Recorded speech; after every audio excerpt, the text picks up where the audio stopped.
lives a Just him, eh? very secluded. Alberto says, "Show us the other side of the sweater." Maybe if you people behave tonight, Yeah. we can do that later on. It's out of reach at the moment, and I'm going to get started here. So tonight I'm talking about some tricks that were not in the treats series. So this is all different stuff, all new stuff. It is primarily working out of my lecture booklet called "Turn It Up to 11," which is something I created in November for the PCAM convention I went to. And originally I was going to have like 8 tricks, but my friend Clark said, you have to have 11. just people are going to expect it. So there's 11 things in here. So I'm gonna show a few of those tonight, and it's a rare night for that reason because I'm actually doing things that I've done before. It's unusual.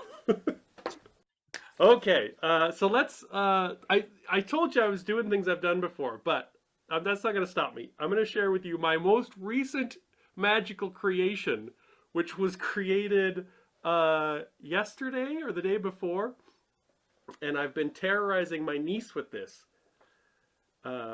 Where. Oh, my bad. Can't hear you, Ryan. Yeah, Ryan, we can't hear you. That's all right. So I've got nothing in my hands, completely empty hands. But watch. It's a trick I invented. Wait for it. Hang on, I got to work up to this. Wait. Doesn't work as well when I'm sitting.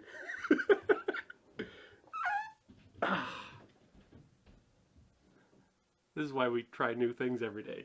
Okay. There we go. All right. This is a stupid gag I've been doing for my niece the last couple days, where I just have been walking around the house farting, just uncontrollably farting, and it's absolutely driving her insane because she doesn't know, apparently, doesn't know what a whoopee cushion is, or at least doesn't suspect. This is the Erdnase thing. Doesn't detect, let alone suspect, that I've been packing a hidden whoopee cushion under my shirt or sweater for the last 2 days. And so every time I cross paths with her, I've been squeezing my elbow, and she is just absolutely disgusted with me, which I find hilarious. But I was thinking about that. And thinking about, well, what's the magical application? I didn't expect to, fool anyone with this. But now that I have, it got me thinking about the magical applications of this. So I actually mentioned this earlier, and Mark D'Souza, who's here, said there is some historical precedent here. In fact, Mark D'Souza was one of the pioneers of whoopee cushion magic. It's an honor that he would join us here tonight. So Mark had mentioned, actually, Mark, you're here. Do you want to just quickly explain what you did with the whoopee cushion? I just thought it was very fun. Yeah. So it worked particularly well for me as an opening because it allowed me to kind of explain to an audience the difference between magic and a trick.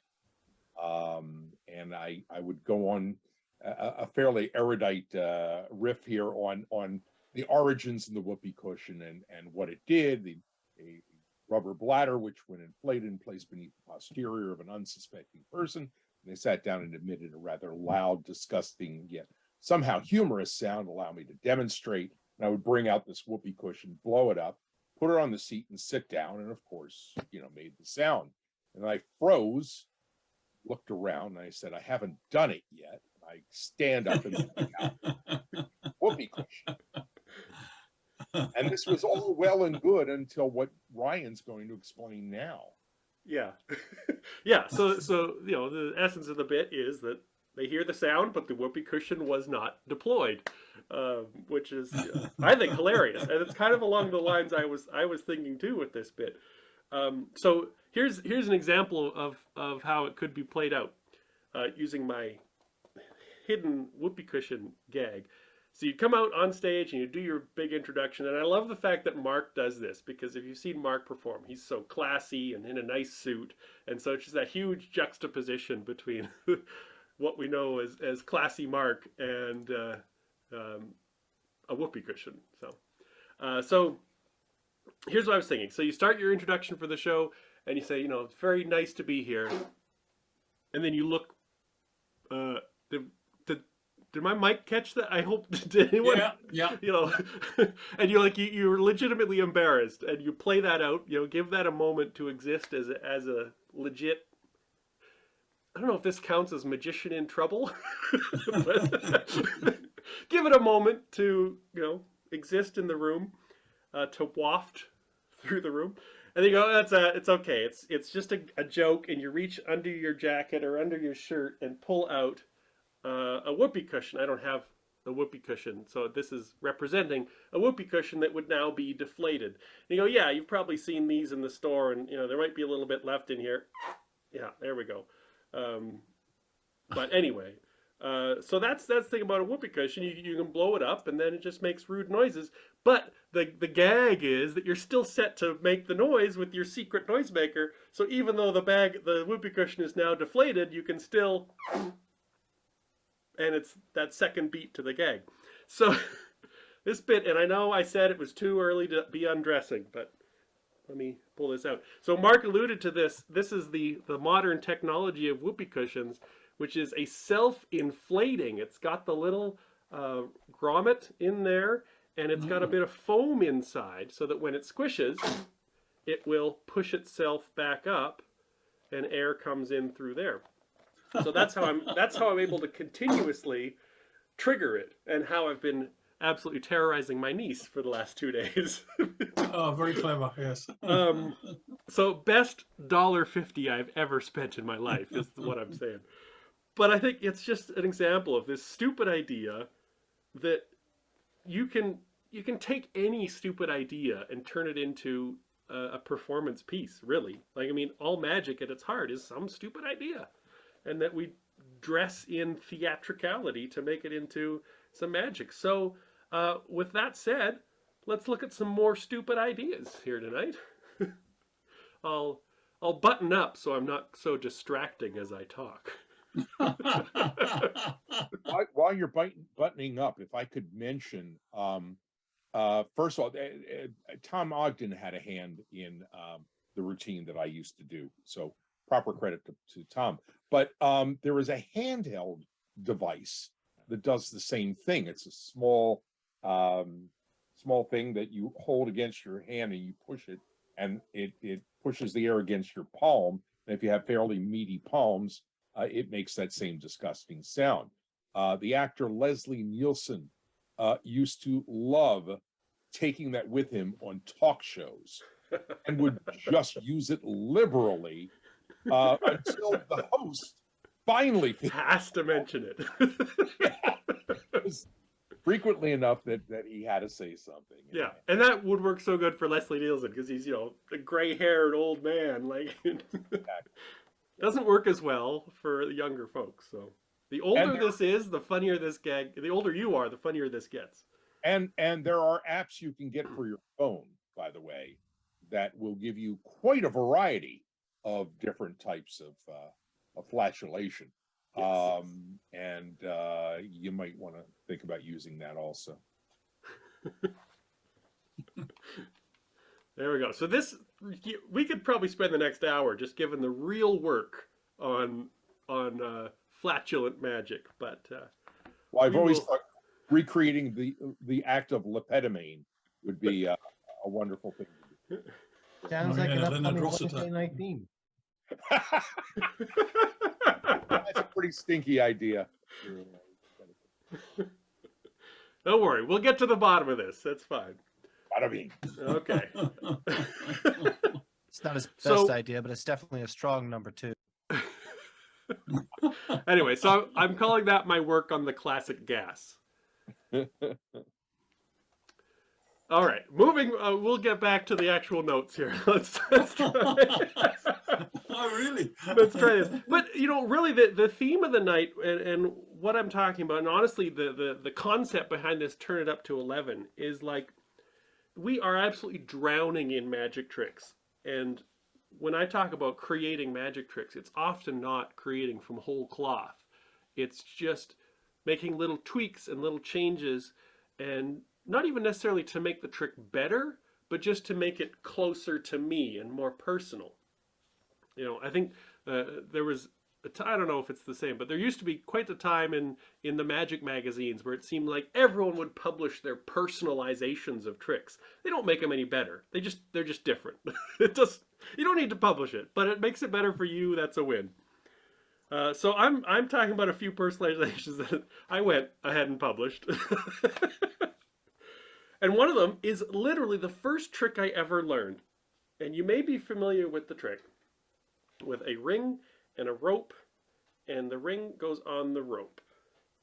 This is one of those classic beginner tricks. So you tie the ring on the rope. In fact, you double tie it onto the rope. And the way this that I was originally taught from the book, and the way that I did it for many years when I was starting out, is you simply take the ring and you're able to pull it off of the rope. That's the trick, right? A lot of you have probably done this trick or learned it or taught it to new magicians. Honestly, I think it's a pretty good trick. And in fact, I 20 some odd years later put this trick back in my show, particularly to tell the story of my first magic trick. This was the first trick I ever showed anybody. It was Christmas morning. I got the Klutz Book of Magic for Christmas, and it came with props, including a ring and a rope, and it taught this trick. So I gathered my family on the couch there in front of me, my cousins and my aunts and my uncles all squished on this old overstuffed couch, and I said, "Watch!" And I took the ring and the rope, and I pulled it off, and the crowd went wild, I'm sure. You know, my memory's hazy of that part, but anyway, so I added it back into my show, and what that caused was that I looked at this trick again now with 20 more years of experience. So how can I step it up? How can I turn up the volume on this trick a little bit? And so let me show you just one little change, which I think makes a world of difference to this trick. And I'll explain it just in case people don't know. I will explain the method of this in a moment, but I will just show you what I changed with it. And it's just a little subtle change. So I've tied the ring on the rope, double knotted it on there, and on the count of 3, it's going to melt through. 1, 2, 3. And I just find instead of pulling the ring off the rope, and that necessarily wasn't the best visual, but instead of pulling it off, now I've changed the effect to it melting through the rope. And I just find that that's just one little change. I'm going to keep doing it till I get it just right. I'm watching myself. It could be better. Here we go. Number 3. 1, 2, 3. That didn't work at all. Anyway. But yeah, so it's just a little touch. And again, I'm not saying this is a dramatic thing, but it's just that idea of going back and looking at tricks. It doesn't have to be a complicated trick. And I put this back in my show 20 years later. And now when I do this trick that magicians overlook and dismiss, I do this trick and people gasp when that ring comes off the rope. So don't overlook simple magic. Look at how you can present simple magic in a sophisticated way. And look at how you can adapt it to yourself. And I chose this trick because it comes with that story of the first ever magic trick, which is a good story to tell. And I would encourage everyone here, everyone has that first trick. Put it back in your show and use it as that story. Because the question I get asked more than any other question is, how did you get started in magic? And this answers that question. So the technique on this, just again to make sure everyone is working on the same page. So if you have a ring and a rope, you can follow along with this. I get someone to hold it. I've got my friend Mike over here holding in the other end of the rope. So it dangles in the middle of the rope. I grab the bottom of the ring and I give it a twist. And what that does, it wraps it around the ring. And I come across the other side, and let's see, is this gonna, let me move it over so I can do this. So one wrap around the ring, and you need to do a second wrap, which is a mirror of this wrap. So you see how it comes in on top and then comes around on the bottom. So on the other side, you need to come around to the top side. So it is a mirror image wrap on each side. That is important. And the method here is I call this the bar of rope that goes across, and you need to pull on the opposite side as the bar. It's on that side of the rope, so I'm pulling on the opposite side, and that is going to be able to slip off the end. So that's one twist for the first wrap, and the second wrap gives you that. And again, now my change to it is, instead of pulling away, what I actually do is grab the ring and I'm going to wiggle it back and forth along the length of the rope. And at the same time, this hand is going to give some slack. So my hand moves in, so there's a bit of slack, and then it just melts through rather than is pulled off. To me, that's magic rather than a trick. So I was looking at this ring on rope thing, and another basic ring on rope trick that I managed to find a little extra twist on that I think makes it a little more interesting, a little better, is this one. Hang on, let me untie the loop in the end of this rope.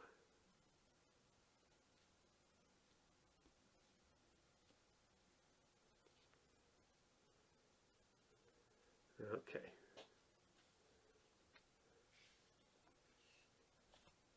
All right, so this would be a good follow-up to that one. So you've melted the ring off the rope, and this one is more like a challenge kind of thing. So you can have someone with you there, and they can pull on that ring and show it's solid, and the rope is solid. And in fact, we're going to double this up. And again, they can grab that and pull on it, and that's not going to come off. And we'll try this a couple more times here. Okay, and in fact, we'll give this a bit of a twist. We'll get that on there. And you can hold this and have someone pull on that with all their might, and they absolutely cannot pull that ring off the rope until you give them the power to do so. And they go from strongly pulling to... Whoops. When I teach, I don't pay as close of attention to what I'm doing. We'll try this again. That was just the proving phase. Okay, so it's on there. Oh.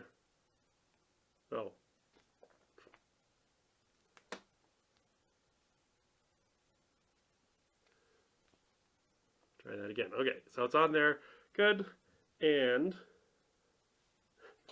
Abe says, my favorite magic words are oops. Yeah. Okay. So again, it's on there. We'll give it a twist, and they can pull as hard as they want until you give them the power, at which point that ring comes off. Which I find an interesting touch. Again, now it changes the trick. One little change makes it a different trick, because it's not me, the magician, pulling the ring off the rope. It's now they pull as hard as they want, and then you snap their fingers and they pull again and it melts off, and it looks as though nothing has changed. So that changes the trick, that little difference. So this is a trick. You may not have seen it with a ring. I've never seen it with a ring, but I've seen it done with a stick or a wand, which is the most magical of sticks. where you take a rope and dangle it over a wand, then you wrap it around, and then you wrap it around, and after all that, you're able to pull it through the wand. And I'll show you the backside view of this. Maybe. There we go. So the rope goes around the wand, and you wrap it around on this side. Let's say we wrap it twice. And that's legitimately wrapped on there. And then you're going to switch hands and wrap with the other hand. But what happens is my thumb plants there. It's going to hold that rope steady so that when I grab this side and I start to wrap around, what's happened is that this thumb has held a little loop in place. You can see this middle loop. And I've wrapped it twice, but then on this side I've unwrapped it twice, such that it kind of cancels each side out and comes free of the wand. So you can wrap, you can even wrap 3 times around. You just need to make sure if you've got 1, 2, 3, 4 wraps on that side, you've got 1, 2, 3, 4 wraps on the other side, and as long as that is, again, mirrored, it's going to unravel and come free. That's what happened the very first time I did the ring trick, because I had 3 wraps on one side and only 2 on the other, which means it didn't come free. So I adapted this to a ring. It's the same technique.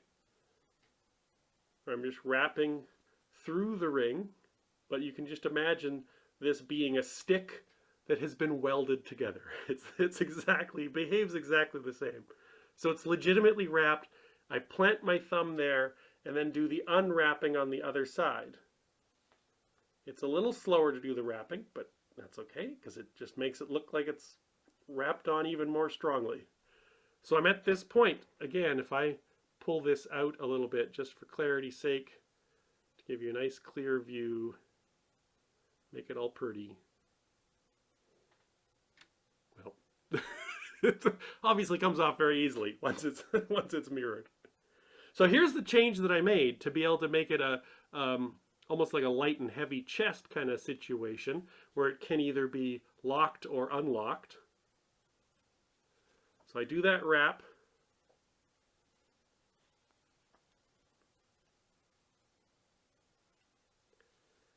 And I need one more to mirror image. And got a cable across my foot pedal. That's what's causing me trouble. Get out of here, microphone cable. There we go. Okay. So I've got this. I've got 1, 2, 3 loops, 1, 2, 3 loops, so we're all balanced out. Now here's the change I made. As I go to pull the ring, I grab this loop and pull it towards myself. And at that point is when I twist the ring, and that loop gets kind of tangled up inside the rope. And if you use a cotton rope, it's very high friction, and you could have like a muscle man pulling on that ring, and that friction of all this twisting is not going to come loose just against the pressure of your thumb. However, if you release that pressure and kind of go back just to loosen it up a bit, go back and forth once, now it's able to pull free. So that's my little twist on this rope trick. Any questions? Does this rope trick have a name? I don't know. Again, they're just both such, to me, traditional basic beginner tricks. I think they've lost attachment to their names. The first one that you did is actually part of the routines of both Peter Samuelson and Eric DeCamps. Yeah.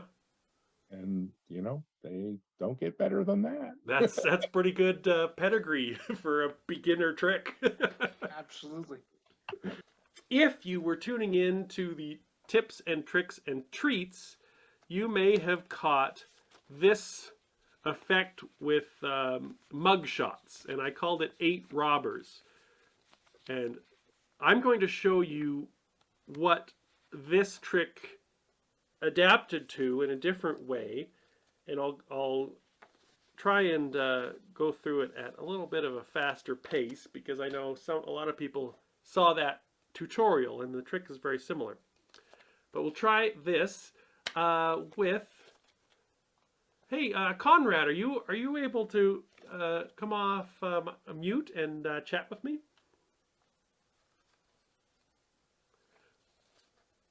Hey Ryan, how you doing, buddy? Hey, Conrad. Yeah, thanks for helping out here. I just know because you're such a engaging personality, I wanted to have you as part of the show. So, because I've got a question for you, Conrad. Do you have a secret crush on someone? Oh. You don't have to tell. Like, I'm not going to ask. I got it. Yeah. I'm not going to push any further on the details. Just curious. Yeah, I've got someone in mind. Okay. So we'll try this. We're going to try. You know, it's coming up on that official season of Valentine's Day. There's no better way to spend Valentine's Day than with pieces of perforated cardboard. I think that really speaks to all our hearts. And now I've picked out 8 here. They're all space themed because why not? So I've got some in my right hand, some in my left hand. Which should we start with? Right The ones on the left. We'll start with the ones on the left. Okay. And it honestly doesn't matter, but you can pick out whichever one catches your eye. The one with the cat, the pink one. I like that one. Okay, yeah. Great. And I have a marker here. So on the back, it's got the classic to from. I'm just going to ask you for the initials. Maybe or you could even make it up if you don't want to expose your secret. But the initials of your secret crush. So the initials will be L and L. L and L. Ah, a publishing company. And that's going to be from Conrad. Pardon my scrawl there. I'm writing in a very awkward position. But here's the thing. This is everything I know about love, is that if you truly love someone, you must set them free. And so we are going to take your Valentine and we're going to lose it in the pile. And we're going to do a little compatibility test to see if you and your crush truly, are a match. So Conrad, I want you to imagine like a first date with this crush or a meeting. Where would you take this person? Oh, probably for a coffee. For a coffee, all right. And your answers are going to randomize this process. It's kind of like pulling the handle on the machine to see what happens. So you said coffee. We'll spell COFFEE, and we'll drop the rest on top. So every single answer is going to mix the cards in a different way. Okay, so you go for coffee, and say you're there chatting. What is a topic of conversation that really sparks a connection between you? Love of animals. So we're both dog people. Animals. Okay, or is it animals, or is it definitely dogs? It's definitely dogs. Dogs. Okay, then we'll spell DOGS. We'll drop the rest on top. Drop the rest on top. So you can see how that obviously would have gone 2 different ways. Could have gone a million different ways. But here we are. And again, we're going to do this grade school style. So it's either she loves me or she loves me not. We get rid of it, right? This is the way all romance should be decided. So she loves me not. She loves me not. She loves me not.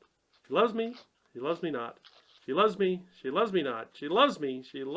She loves me not, which leaves us with one, Conrad, and that happens to be a match. It's fated. I have great news. It's all going to work out. Thank you very much, Conrad, for helping out with that. So this is an adaptation of my 8 robbers trick.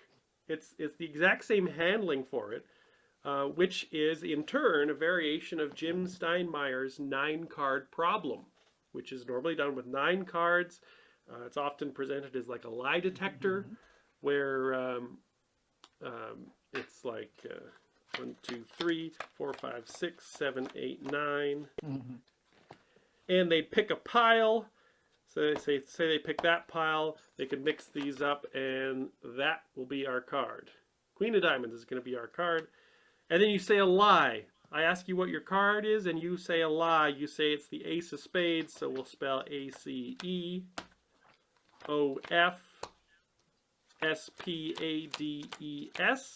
which obviously is not going to find your card. So I just need to use a little magic, MAGIC, and there's your card. So that's Jim Steinmeyer's trick, very quickly. And I love that trick. That's another, to me, a simple trick that plays bigger than it is. It's a pretty solid trick, and the sheer amount of variations on that trick, I think, speak to its simple clarity and simple power. But when I look at Magic and look at how I can personalize it and turn it up to 11, the question I asked, or the thing I'm often looking for, is like, what is the worst part of that trick, or that I think could be bumped up? And I look for the lower portions, the things that have room for improvement, and then I simply focus my energy on that problem and work on that particular part. I heard about this as a Disney thing. Like the Disney writers of their shows, and I think across the board, the Imagineers call it plussing. So they go across, they look at whatever the worst part of this whole movie is, and they turn all their attention to fixing this 5 seconds of the movie and making it better. So they bump it up. And as soon as they do that, well, now there's a new worst part. And they focus all their energy on that. And if you repeat this process, you make the whole thing better. But it's a lot easier than saying, hey, we've got this 2-hour-long movie, how do we make it better? That's not a good question. But if you ask a better question, it's easier to find the answer.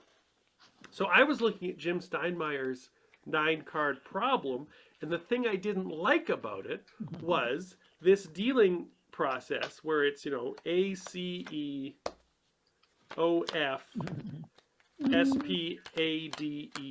because the point of that is that it's supposed to be randomly mixing the cards. It's supposed to be changing the future of this card trick. But to me, it's doesn't feel random, right? It feels like I'm just dealing cards, maybe reversing them, but it doesn't really mix the cards to me. And so I simply asked the question, what could I do to make it more mixy, more random? And so I honestly made this suggestion to myself of, well, what if I could deal 2 piles? That feels like I'm actually shuffling cards. And I asked that question first, and then had to figure out how to accomplish it. So it ended up I dug into this trick and kind of tracked the process of the card moving through the shuffle. So that is how it ended up being, well, the robbers originally, and then adapting that to a different theme, because here's the cool part about this trick, is that you can do it with any flat, stackable object. It could be paper, it could be cards, it could be photographs, it could be flatworms, if you could get them to stay still long enough. Like anything you can stack in a pile. Coasters for band, yeah. That opens it up to absolutely any theme. And the other nice kind of happy accident here is that it also opened up the options for the words that I could be spelling. And once I realized that, it changed it from a very limited trick of I need you to name a card and I'll spell that to I need you to say absolutely any word in the world and we'll use that, which I really love. I like to open up presentations to audience interaction. And Lee in the chat says, "Can you explain why it works?" Yeah. Let's do this. Let's dig into this. I'll just show you the process. So get 8 cards. If you have a deck of cards handy, get 8 cards. Doesn't matter which they are. If you don't have cards, get 8 napkins. Get 8 anything. Rip the cover off a book and use 8 pages. Do what you got to do.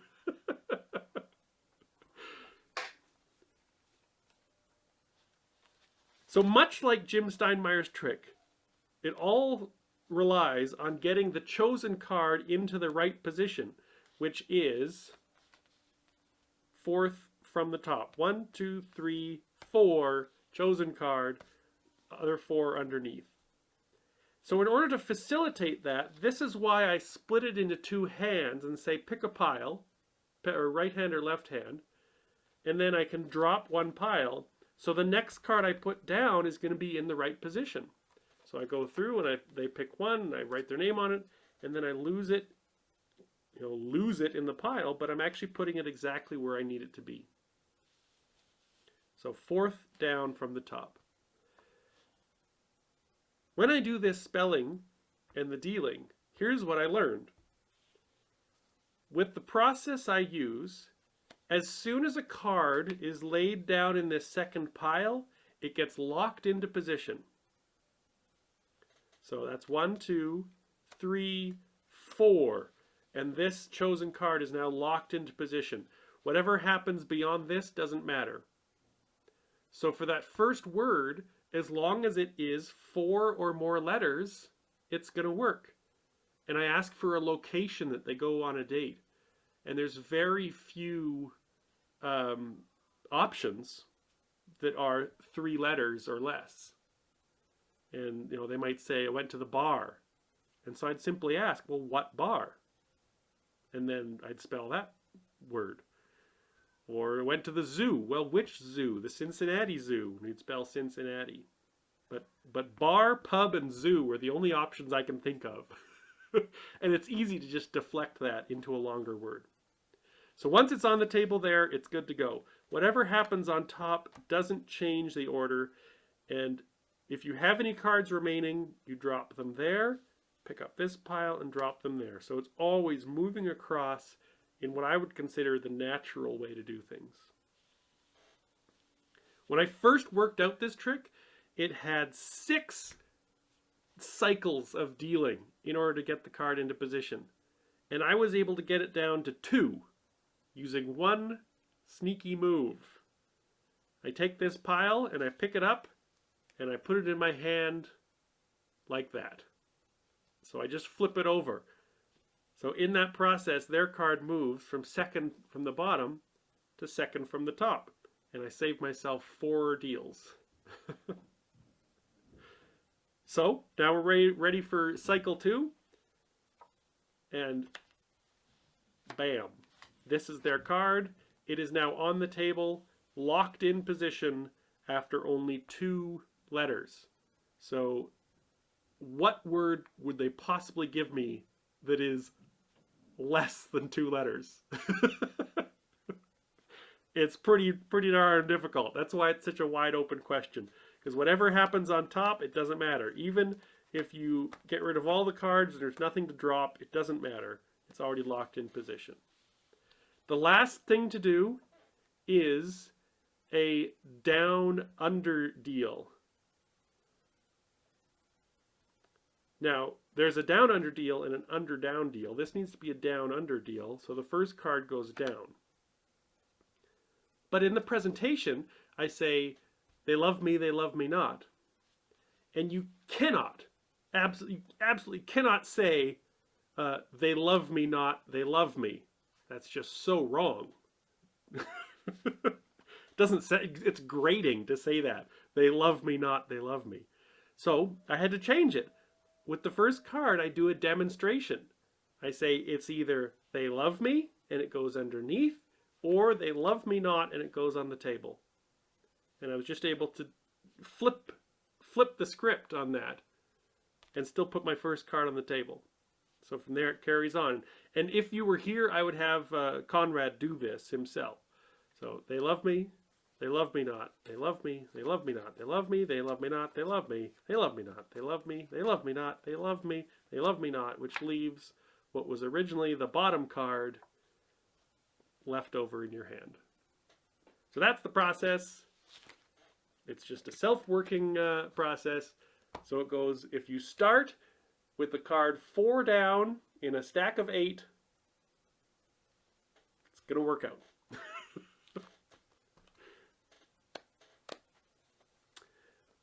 So I do this with Valentines. I do this with mug shots as a crime, and it's if you didn't see the video on that, there's these 8 mug shots, and we recreate a crime that you witnessed. So it's you pick a suspect, but we can't just convict the person. We have to run through a trial. So where were you? Where did this crime happen? What was the person holding in their hands? And then we deal out justice, which is 7 letters, justice, and there's 1 card caught red-handed, which is the chosen card.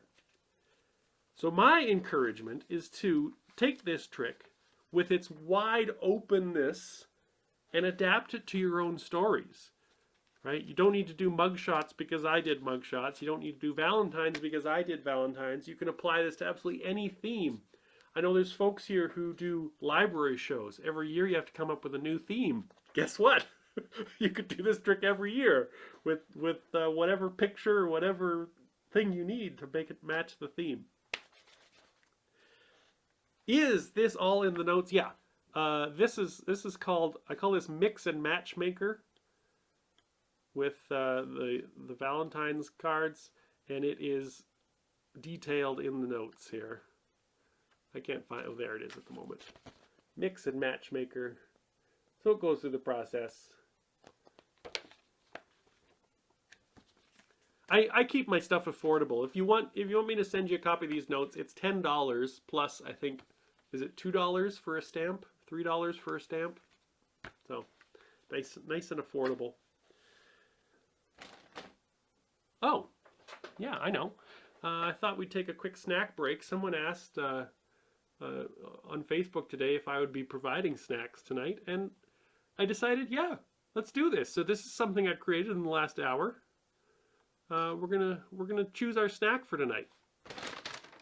I went down to the corner store quickly just before the lecture, grabbed a snack, and we're gonna try this. So I'm offering a selection of 8 different snacks we might have tonight, and here's what I want you to do. I want you to take your finger or your mental finger and place it on any of these 8 snacks. But I don't want everyone picking the good snack, so place it on a snack that you might or might not want. It's up to you. It's up to you, because we're going to randomize this process. So place your finger on any square, and everyone is conveniently labeled. There's homework involved. I need you to take your finger and spell the name that you're pointing at. So if I was pointing at dip, I'm going to spell D-I-P and end up down here. So whatever word you're on, moving clockwise around the square, spell out the name of your chosen snack. Which brings you to a second snack. Now, you don't get to eat this one either, okay? Because we're going to mix this up again. Whatever snack you're pointing at now, I want you to spell that again, but this time, let's mix it up. Let's move backwards, counterclockwise around the square, spelling 1 square for each of the letter of the new snack that you're on. And you know what? As much as you might want it, I'm not going to let you eat that snack either. No. We're going to do this one more time. Again, we'll switch directions again, clockwise. Whatever square you're pointing at now, spell that moving clockwise around the square. So this is my way of mixing it up to make sure that we get good disbursement of snacks and nobody gets what they want, which is really my goal. So that's your snack. Unfortunately, I'm not able to provide them for you, obviously, in this virtual environment, but that's the one that you have to eat. I did bring one snack, but I didn't bring enough for everybody, so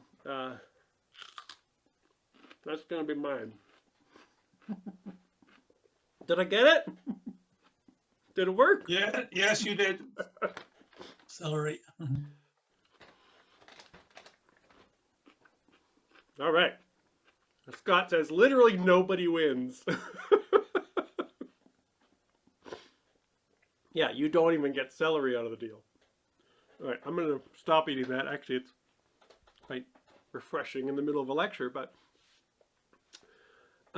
yeah. So that's this. Honestly, this is the one thing that I can inspire you to do. It's adapt your routines to the moment, to the environment that you're in, because the trick is often unbound to anything. The trick is just has a coat of paint on it, and you can easily change that coat of paint for the audience, to suit the audience, to suit the venue, to suit the year that you're in, to suit the event that you're at. Look for these routines that are versatile like that. So this moving your finger thing was something that I really went, again, like the dealing, I went so far down the rabbit hole on this. I developed a computer program that generates the random number sequences, and I don't know how to just create these. So my method is I create 100,000 of them and then let a computer move its virtual finger around to see if it works out. That's what I do. So I think you saw on one of the days of this treat, I shared a list of, like, I forget, was it 200 or 300 options for a way to spell and how to customize it. So this is one I made up just really quickly. And so it's just a numerical sequence. In fact, this is something I was doing with Dean the other day. We were talking about this in terms of being able to put it into any presentation as a speaker or presenter. Just make one of these on your theme, and you can force whatever key message or key word you're trying to reinforce in that presentation. So here's just some examples of the hundreds that I've created. So if you want to force a 3-letter word, you can use the first circle. If you want to force an 8-letter word, you can use that. Like there's hundreds of them. This is just a few that I picked out. And whoops, I'm stacking things up here. Okay. Ariel says it's brute force magic. Yeah, I'm not smart enough to know if there is a mathematical formula to figure it out. I just did it the old-fashioned way. I just hired a robot to do it. That's all. But I got onto this topic, so that particular thing is not in the lecture notes, but the next thing is. I got into this topic because I found in the MUM magazine. Mark, are you asking to see this again? Just to write that down or take a screenshot or whatever you need to do if you want that. Again, I have a list of hundreds of these, but I mean they're all about the same. Anyway, so I was looking at, I found in MUM magazine this idea from Hayafumi, which I think I have here. He called it the countdown force. And it was this. And it was, let's see if I remember his process now. It's you put your finger on one, and then you go forward. So it's 1, 2. And then you go backwards. So it's 1, 2, 3, 4. And then you go forwards 1, 2, 3, 4. So you like bounce off the ends. And I thought it was really, and it's meant to force 4, so that worked out. And I thought it was really clever and really straightforward for some of these that are much more complicated. I really liked this. But it had a problem with it. In that it's, let's say you start with 4. And you count forward, 1, 2, 3, 4. And my instruction is to change direction and count backwards. But I'm already counting backwards. So to change direction, I actually carry on in the direction I'm going, 1, 2. And so it just, that one little moment was, like, these things are all about being able to give clear instructions, or else it all goes off the rails. And that little moment, to me, was a challenge to give that instruction clearly. And so I just had the idea, well, what if you take this strip and wrap it around into a circle? Well, then there is no hitting the end and having to change direction, and it removes that problem.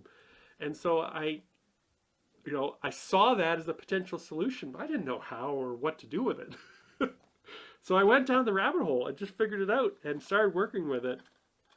And I created all these little circles, and I've got, I think in the treats, I did this one with magicians. Same idea, different sequence, but same idea. So here's one that I stumbled upon, an idea I stumbled upon closer to the original Hayafumi strip.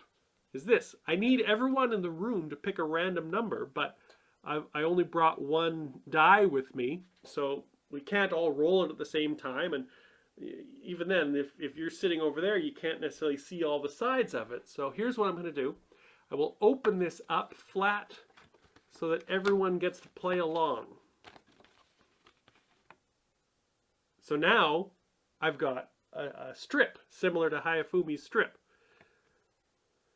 And I changed it a little bit so that there's not that changing direction problem with this. So with this, I'll go through it quickly. You know the gist of it, so act surprised. But start with your finger on any of those 6 squares, okay? And you're going to move in a forward direction, counting that, whatever number. So if you start on number 6, you'll count that number, moving along 1 square for each number. And that will bring you to a second number. And I want you to look at that second number you're on and continue counting and just keep moving. Ryan, Yes. sorry to interrupt. So if you start on 6, you're moving a total of 6 squares, is that right? Yes, you would move 1, 2, 3, 4, 5, but you'd hit the end. Right. So you just need to bounce back. Okay, I just wanted to clarify that. Thank you. Yeah. So, yeah, but you're not counting the square that you start. In other words, you don't start on 6. It moves like a board game. You would move Gotcha. 1, 2, 3. Yeah. So yeah, I was just about to say, if you hit the end with this game, you just simply bounce off the wall like a ping pong ball. So there's these two ends here, and just bounce back and change direction. So you moved once. We're ready for a second move. Look at the square under your finger and move that many of squares, but simply continue on in whatever direction you were moving until you hit the wall. Then you change direction, which brings you to a third square. And we'll make one more move. So whatever third square you're on, look at that number, and again count that number of squares, carrying on in whatever direction you started or were moving, which finally brings you to a fourth square. And hopefully, if my instructions were clear, it will be number 4 that everyone is on. So that to me was solving 2 problems. One was the instructions about changing direction getting confusing. In this one, there is no changing of direction unless, to me, logically, you hit a wall, you have to change direction. So that solved that problem. And the second problem is, why do you have these things in the first place? Why do you have a strip of numbers to pick a number? And so I came upon this idea of, what if you took a little more natural thing for numbers. Like if you want someone to pick a random number, you'd give them a die and have them roll a die. So it just adapted to that. And I know the first time I showed this, Paul was in the room, and he very quickly pointed out that this is not an accurate die. The spots are not properly placed, you know, to be 7 on the opposite side. So, but that's just the sort of thing Paul notices. So this I call 2 die force, and that's in the lecture notes. Could you do one more number? Because I tried doing it and it didn't take me over to 4. Okay, well, you know, we'll try this again. 1. I got a little bit derailed in my instructions, so we'll try this again.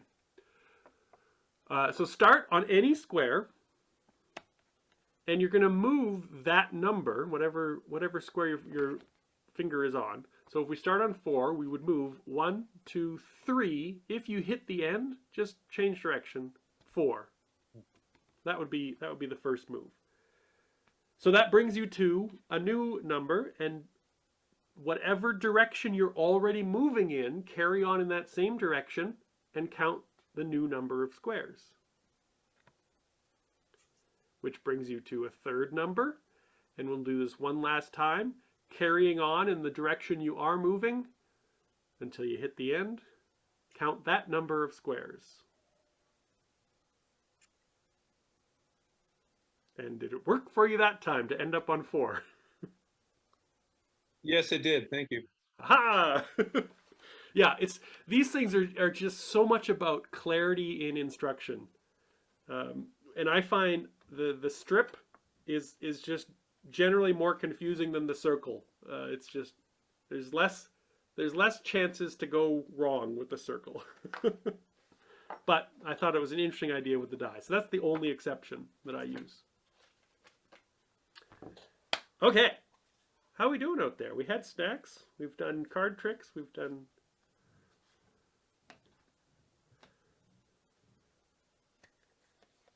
Yeah. Paul says proper choice of words. And in particular, you know, I find... I'm not a scripter of my magic generally, but I find the real power of scripting is choosing what not to say. For me, because my natural tendency is to ramble and go off on tangents. So to me, yeah, choosing the words not to say is the most important. Are your notes available in digital form? They are not currently. Because the reason I produced these for the convention and my personal goal with them was to kind of do a bit of a throwback to when I started in magic. This is how you'd get lecture notes, and it would be $10 instead of $40. And so that was my goal with these, is to create kind of an old-fashioned style lecture note. So I haven't made these available digitally. Thank you. All right. What else should we do?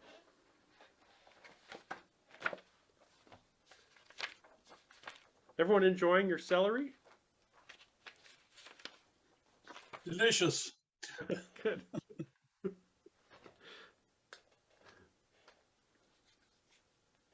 Okay, let's try this. This is another kind of curious idea, and it's about clarity again.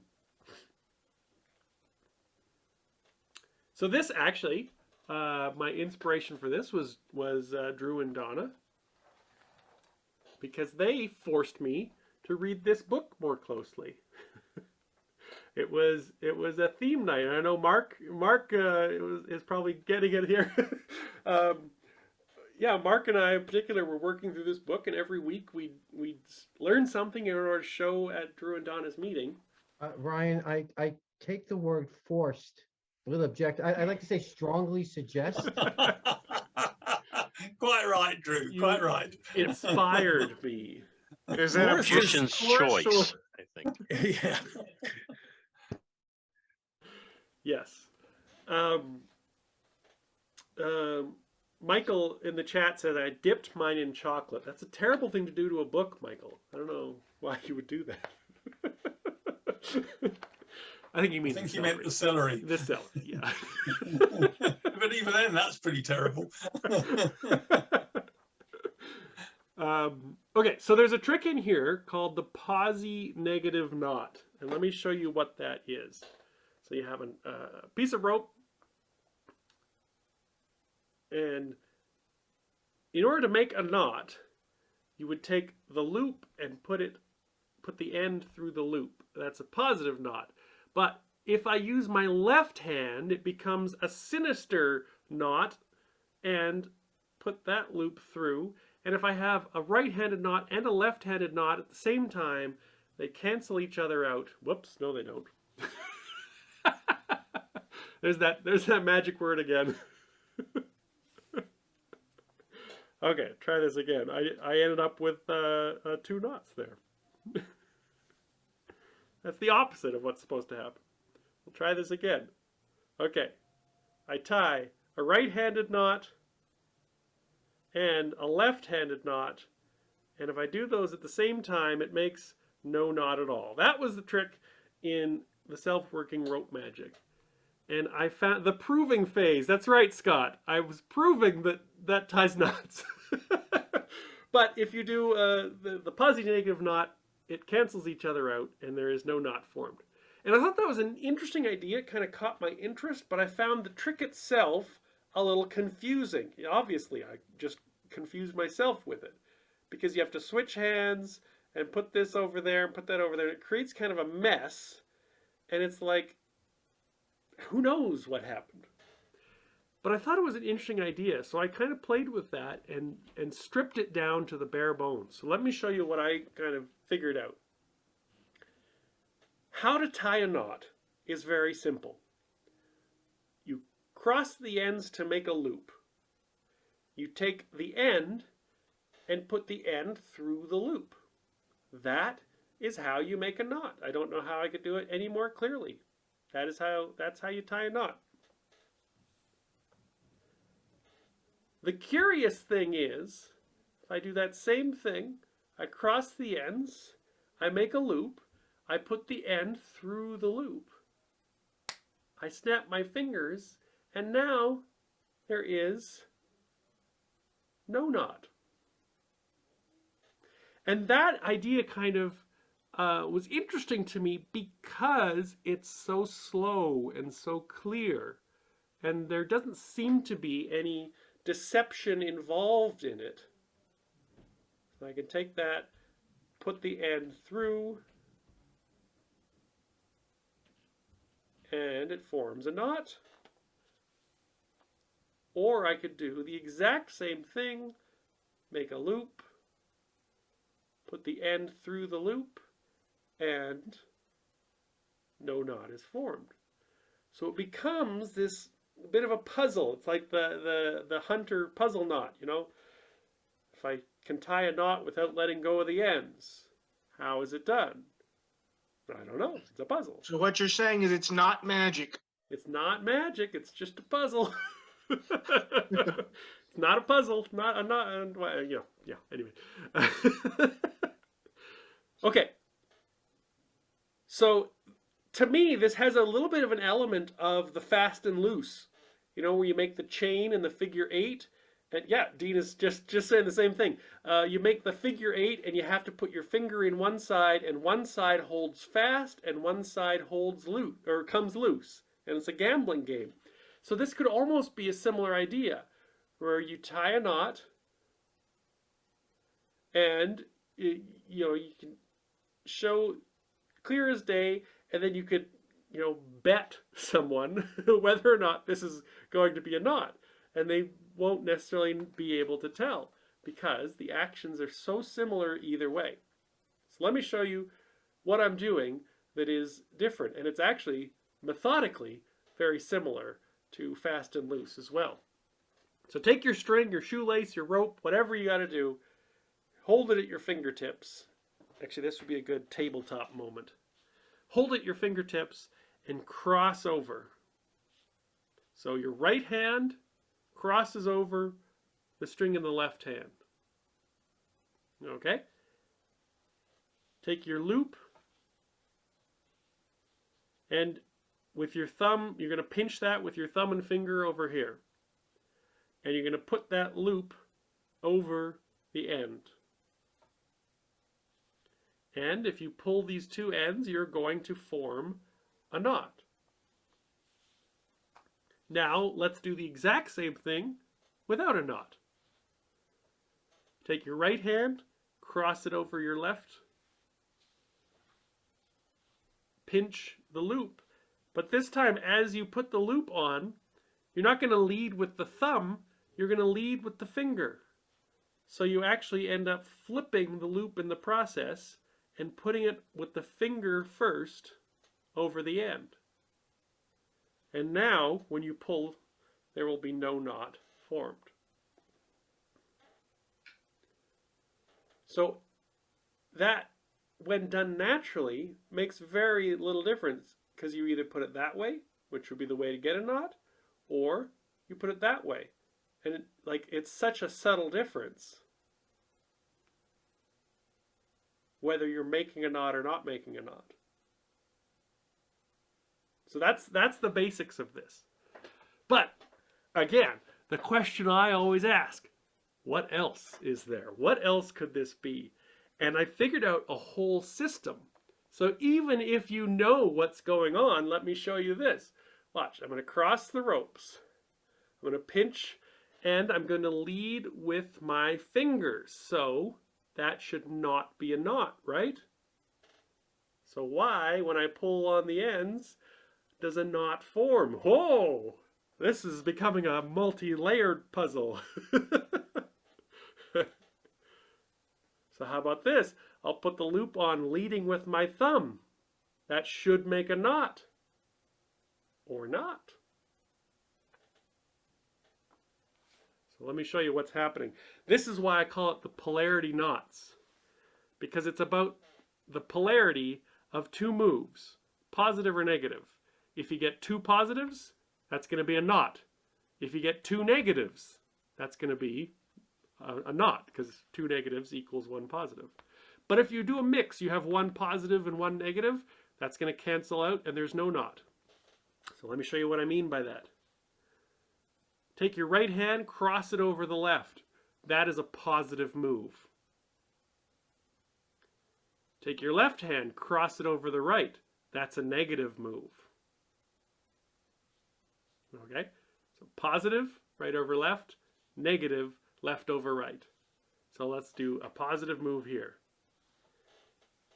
Now, the other move with the loop. If you put your thumb over, that's a positive move. If you put your finger over, that is a negative move. So if we have a positive cross and a negative loop, that's going to cancel each other out and no knot forms. But, just as I said, if you do a negative cross, so left over right, that's a negative. We take this loop and we put my finger first, that's a negative. We get negative plus negative, and that's going to make a knot. Two negative moves.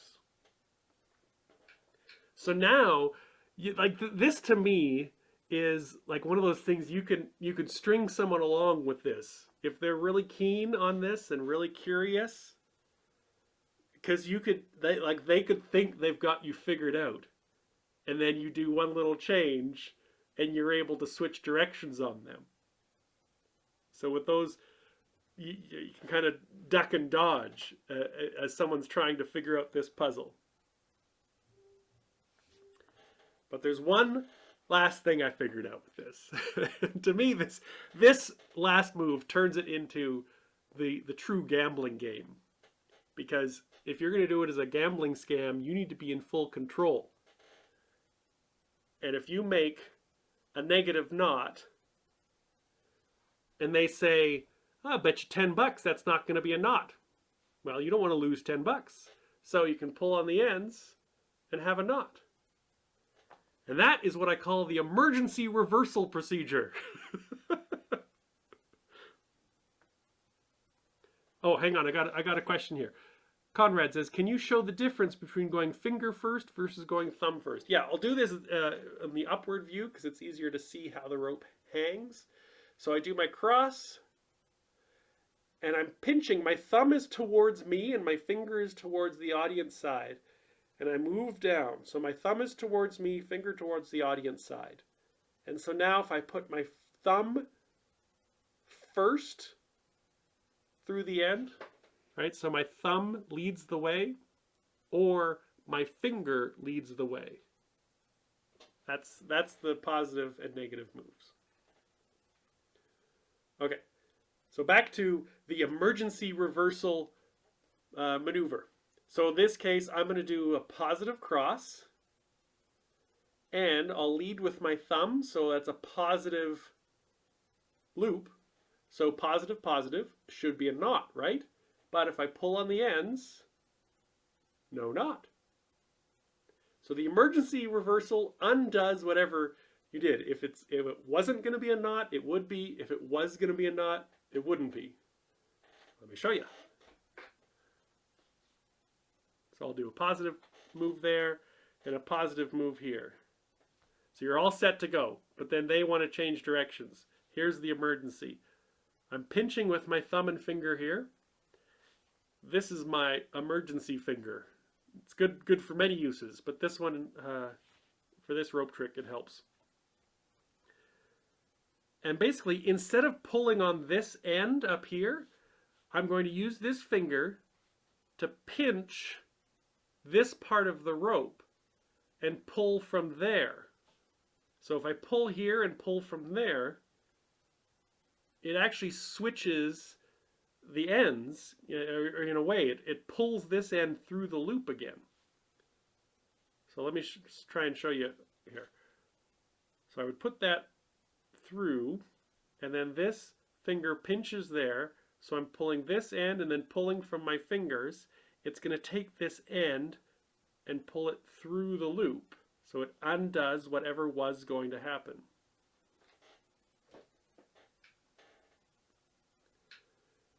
And you know, the nice thing about it is that you're very naturally in that position. If you're doing everything with your pinched fingers, you're just already in that position, and you can decide at the very last moment if you need to just move that finger into the position to reverse. So I think that little set of moves makes for a very curious routine. And you know, it's not necessarily a magic trick. It's just kind of an interesting little puzzle, right? It's a curiosity that you could show someone for quite a while. And I'm kind of, as I develop as a magician and a presenter, I'm personally finding that it's more important to be interesting than it is to be amazing. That's kind of where I'm heading with my magic. That's my goal, is to be more interesting than amazing. Occasionally amazing is nice, but amazement is so brief and limited. Like, you can only amaze someone so many times before they're numb to it. But you can be interesting for an hour. So that's my goal. Scott says, is there an advantage to the positive negative moves if you can always do the positive and just reverse it? It's an interesting question, Scott. Thank you. I would say the benefit is the clarity, because the emergency reversal lacks a bit of clarity. You need, everything else is so slow and so smooth, but you can't do the emergency slowly, because it kind of, something weird happens, I feel. So that's why because I feel like, you know, the more you do this for someone, the slower you go. And you're like, look, all I do is put the loop through, and just as before, but no knot. You know, to me, it's about that slowness. Compared to, let's see, I'm doing positive. This would need to be done in a little bit of a quicker pace. Not much quicker, but just, it's a sudden change in pace. So that's why I think there's a benefit of having the multiple methods on that.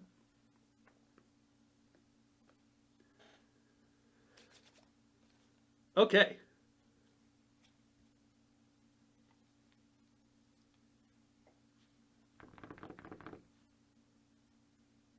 Any questions about that? Anything else? Life in general? I'm here for you. Have you identified the elements of being interesting? Well, I'm a college professor. I need to. You need something. I'm a college professor, so I need to know the Oh, elements. oh. I think I am, but who knows? To me, I think I've heard that the most interesting thing to people in the world is people. And I think that's a real strong argument for putting yourself into your magic and telling your own stories. Like when I'm doing the ring and rope trick, I'm not saying, hey, look at this ring coming off a rope. I'm telling you the story of my first magic trick. And the impact that had on my life was profound. From one silly little trick in a silly little book changed my life. And that to me is interesting. Whereas the trick, take it or leave it. That's what I found. The storytelling is really what captures your audience. And I remember something that Dan Harlan said in one of his lectures, which really stuck with me, was that your goal should be that you can say your script or your patter for a trick without doing the trick, and it should still be interesting. Which kind of struck me as like, oh, yeah.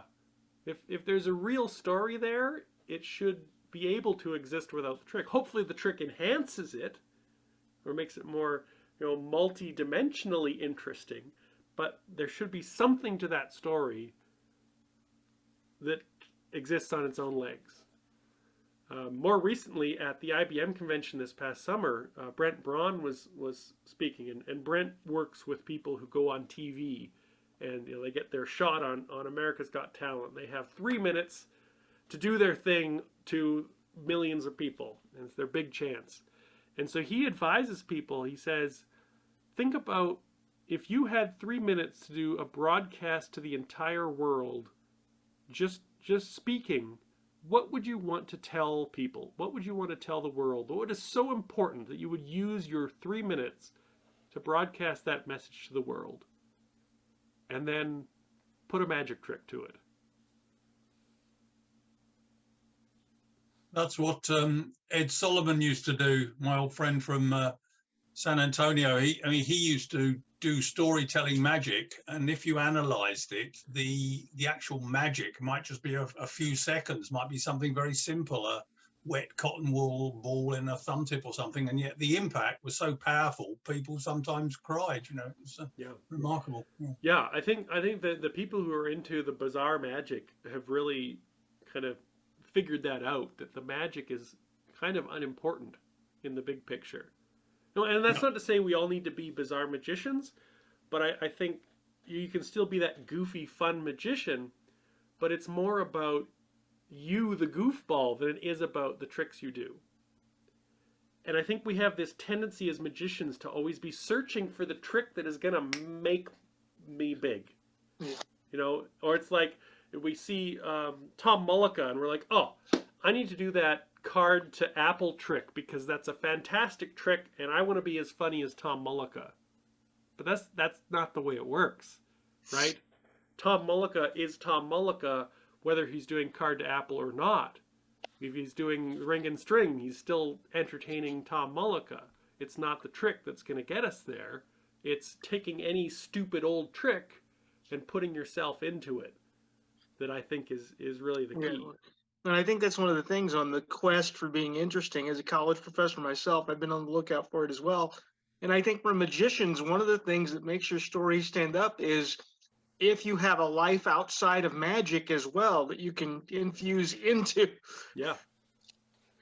I remember one week in my newsletter I shared this Venn diagram, the circles that overlap.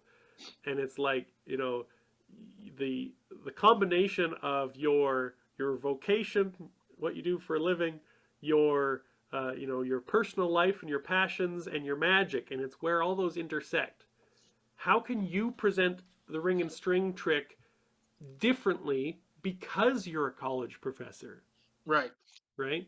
That becomes your story.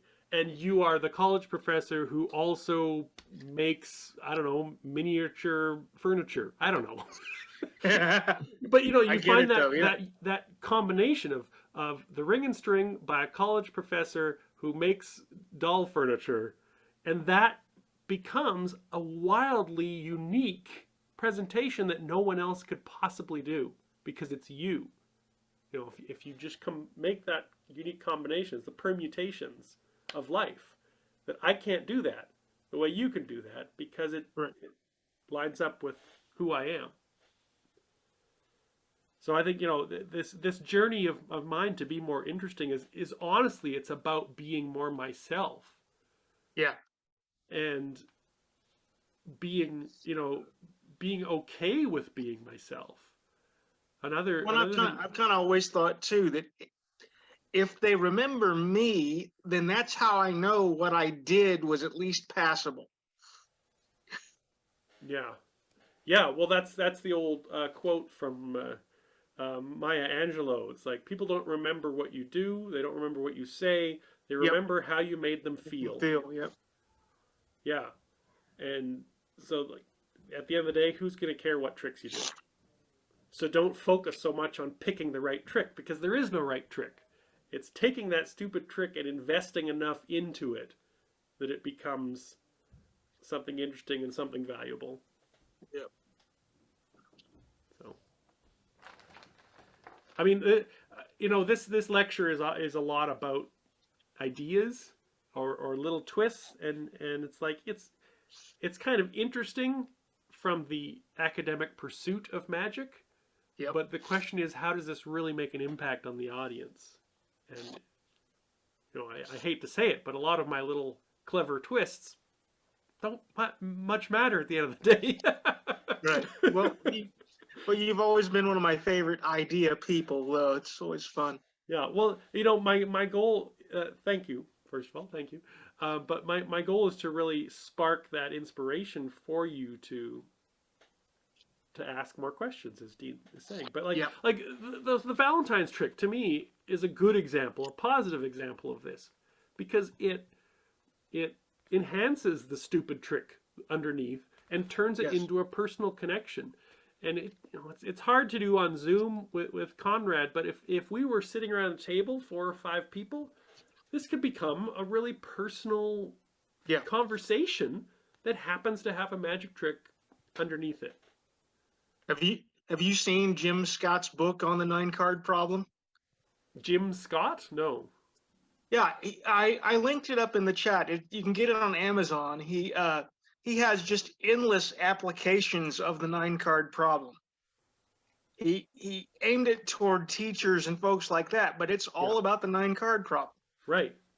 Goes into why it works, and there's just endless creative seeds in there for people that are into that problem like I was, because it does. That's one of the only things I did for Zoom magic when we were in lockdowns. I did endless permutations of a 9-card problem. So yeah, it was your own little creative world you're in. I went into paper magic. That was my thing because it was magic I could make at home. Yeah. Yeah. And, Paul in the chat says, I've given up being a birthday party magician and have become an interactive family entertainer. Yeah, and I think the labels we put on ourselves certainly make a difference. Indeed. And you know, I wrestled with this as at one point about whether or not I wanted to be a magician, you know, and present myself as a magician, or as a comedy magician if I wanted to label myself that. And at the end of the day, during that time, I decided to drop comedy magician and just be magician. Yeah. And let people decide if they think I'm funny or not. Yeah. Well, I was going to say, I kind of had that same sort of journey where I just started saying I was an entertainer, and then I let them decide if what they saw was magical or not. Yeah. Yeah, and you know, just it's like magicians. I think a lot of us come to this through socially awkward youths. Yeah. And oh, so a lot of us developed our magic as a crutch of sorts to we felt maybe we weren't interesting enough on our own, but if we had a cool trick, then we'd be okay. And I think the process of being a magician and standing up on stage and being yourself is about shedding that feeling. And sometimes you physically see this with magicians who are newer into magic or been in magic a long time. Time is irrelevant, but you see magicians who literally stand behind their table and do magic, and they're literally hiding behind the magic and guarding themselves from the audience. it's almost as if they're doing the magic for themselves, and there happens to be an audience there. Yeah, yeah. So both physically and emotionally, you need to step out from behind your table and just be you. You know? Indeed. So, see, like, make a little challenge to yourself. How many minutes can you stand in front of an audience without doing a trick? And the longer you work at it, the longer you can stretch that time and span longer distances without magic. And that to me is a measurement of your entertainment and your interest as a person, as a presenter. To sort of come full circle, it's the old theater adage, you should be able to go on stage naked and still do your thing, you know? Yeah. Yeah, like I come when I started magic, I was in grade 7, kind of when I seriously started performing for strangers. And it was also in grade 7 when I discovered improvisational theater. Yes. And I got serious into that at the same time I was serious into magic, and the two grew up together in me. So my magic style is very improvisational, and a lot of times I think of the magic I'm doing as like a game I'm playing with the audience. And I don't necessarily know how it's going to end. I mean, I know how the trick is supposed to go, but there's this level of playing a game with the audience in my shows. And that's always kind of been there. So that's often my goal, is to present a show with an audience rather than for an audience, or as Justin said, to present magic at an audience, as some people do. My goal is to make magic with an audience. Yes. Yeah. All right. Well, thank you for chiming in on that discussion, folks. I appreciate that. Yeah. Oh, and I see Larry Markin is here. Hey, Larry. Now would be a good time. I want to show off this. This is a poster I created, and again, if you were on the treats, you saw this. A little artistic poster I created, which is based on Larry Markin's idea. He published it in the Linking Ring originally like 40 years ago. He created this idea. He presents this in his show as an illusion.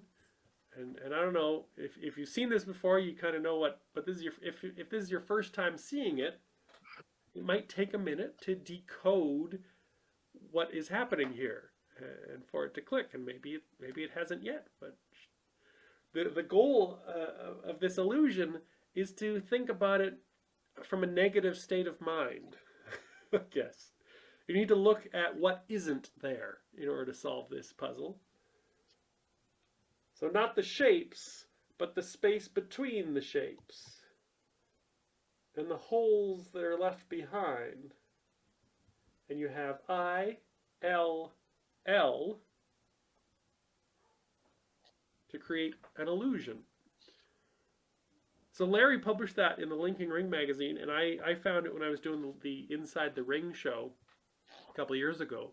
I just thought it was a really cool idea, and it sparked my curiosity. And I was very happy to see Larry republish that in the Linking Ring in October of last year, 2021, because I was so happy to see he's still doing this 40 years later, and he's adapted it and improved on it in his show. and I made it into a poster, and I'm just about to box one up to send one to Larry in New Mexico. And I've also got a few extras available if anyone wants this beautiful poster for the wall. It's 27 inches wide, 9 inches tall. I've been showing it around, and it's kind of interesting. Some people get it right away, like my brother, who is a very creative and artistic person, does a lot of drawing. He saw it right away because I think he just thinks in terms of shapes and things like that. But I showed it to my dad.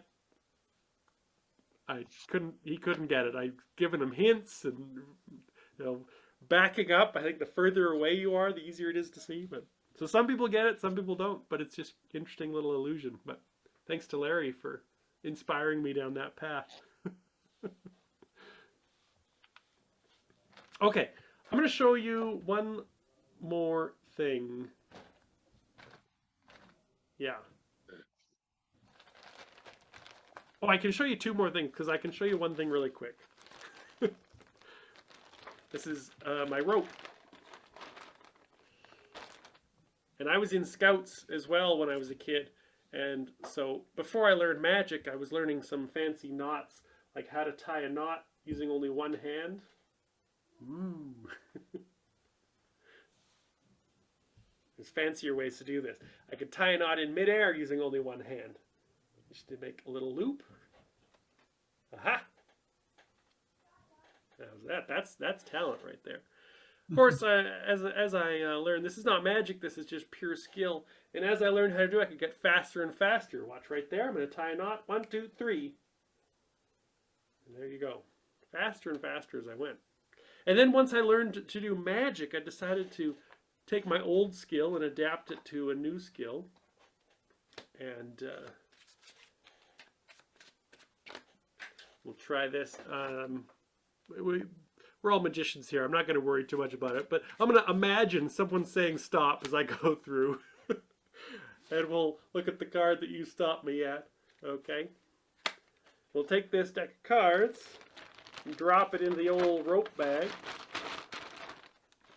And now I'm going to combine my scouting skills with my magic-y skills and tie a knot in midair. At the same time, I'm going to find one card and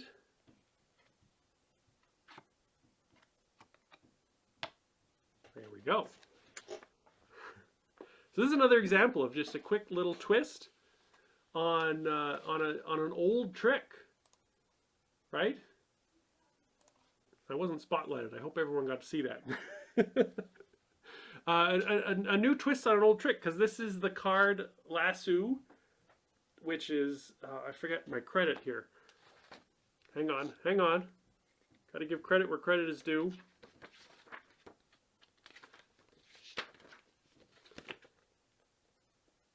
It was created by the German magic dealer Wary Geisler in the 1950s, the card Lasso.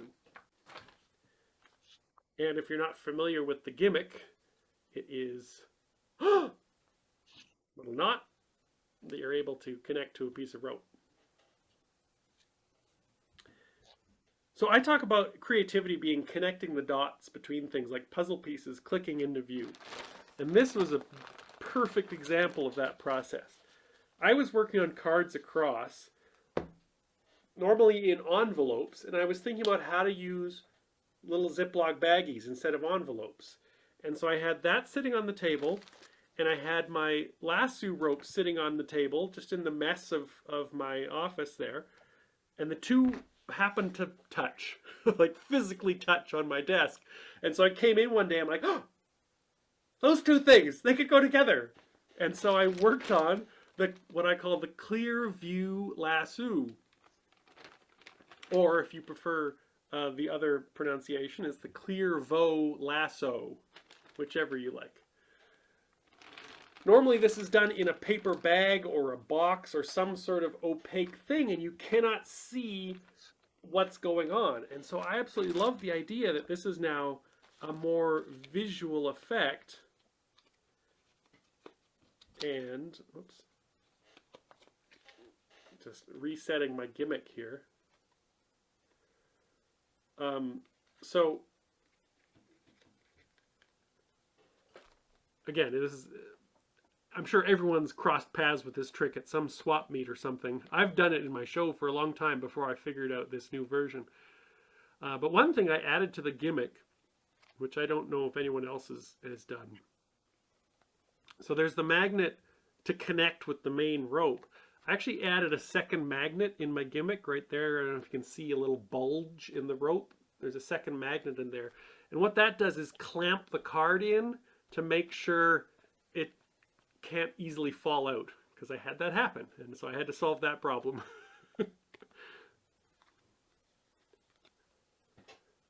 So this thing gets clipped in, and it's the usual method with the paper bag was that that's just in the bottom, and you're able to drop the magnet in and connect with the gimmick and pull out a card. So I want a clear bag. There's only one place where this gimmick can hide. I wonder where it could be. No clue. Yeah, so this gimmick, hang on, I gotta get my loose end in the right place. Tucks into a special notch behind that label.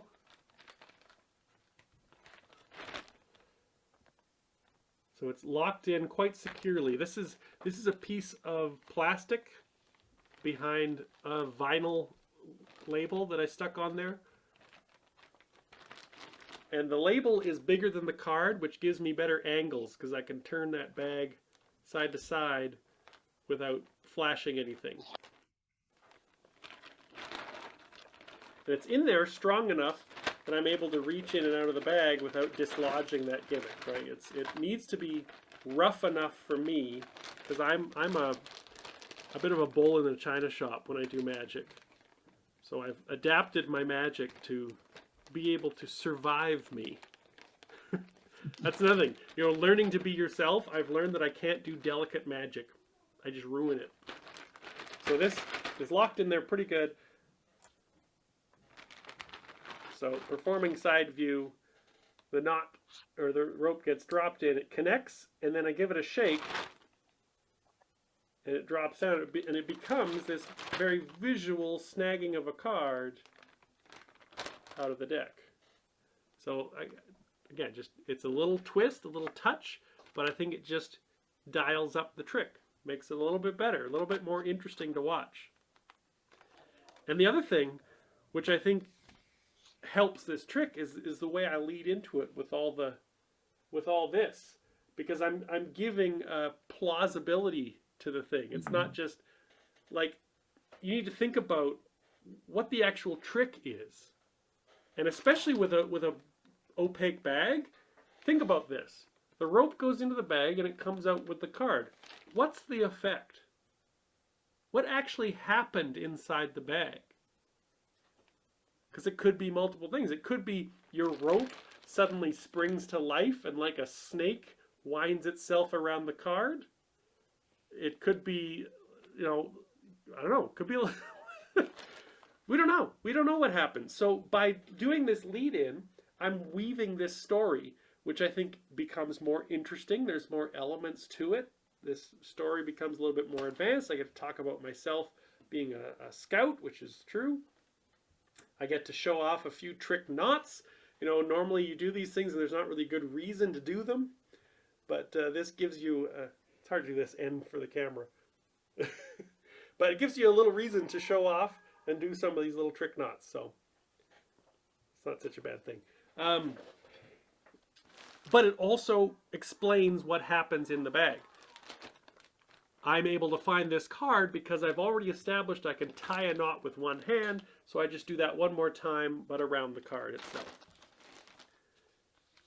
So turning it up to 11, just adding little elements to everything, making it a little bit more interesting, a little bit more magical, a little bit easier to see.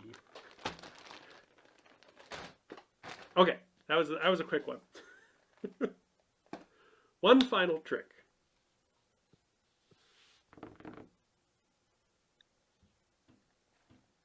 This is one you can follow along with. Do you worry about the force cards showing in the mix? No, I don't. I mean, I drop the cards in. Usually, I was kind of mixing them up, but usually I drop the cards in so they're the back side out, and also because my gimmick is set to come back side out when I pull it up, because I want to be in control of the reveal, right? You don't want it to pop out like this, and then some people notice it right away, and those people take a minute.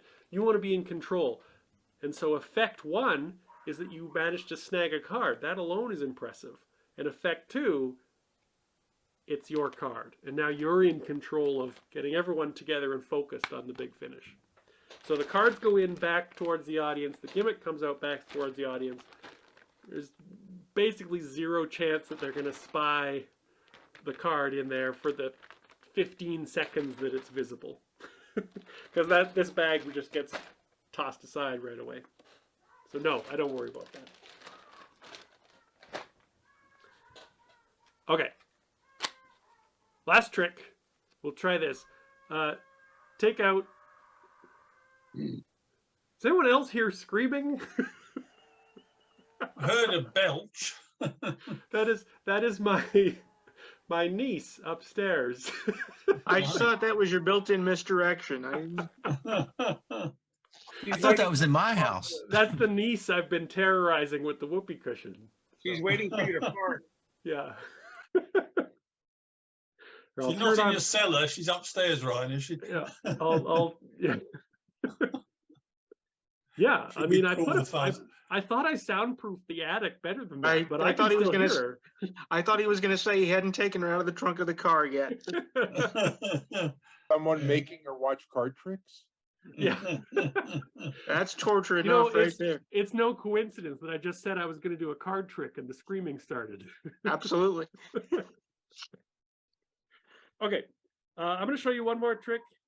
And for this, you can follow along with the deck of cards if you get out 3 pairs of cards. And let's see if I can find 3 pairs of cards in this random mix. Well, like 3 2s, 3 7s, something like that. 3. Yeah, it doesn't matter what they are as long as they're recognizable pairs. They don't have to be the same color then. They don't even have to be the same color. You can do it however you like. How about that? Okay, that'll do.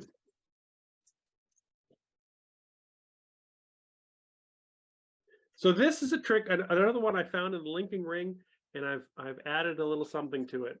And when I read it in the linking ring, it was by Phil Wilmarth, and he presented it as a trick with coasters, which makes it a great impromptu trick. This is another thing that can be done with any flat stackable object. So the same rules apply for theming.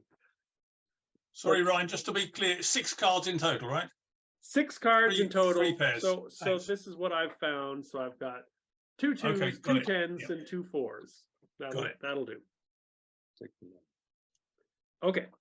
So he presented with coasters and would take a marker and draw on the face of the coaster. He'd draw two of that, 2 of this, 2 of another thing to have 3 pairs of cards.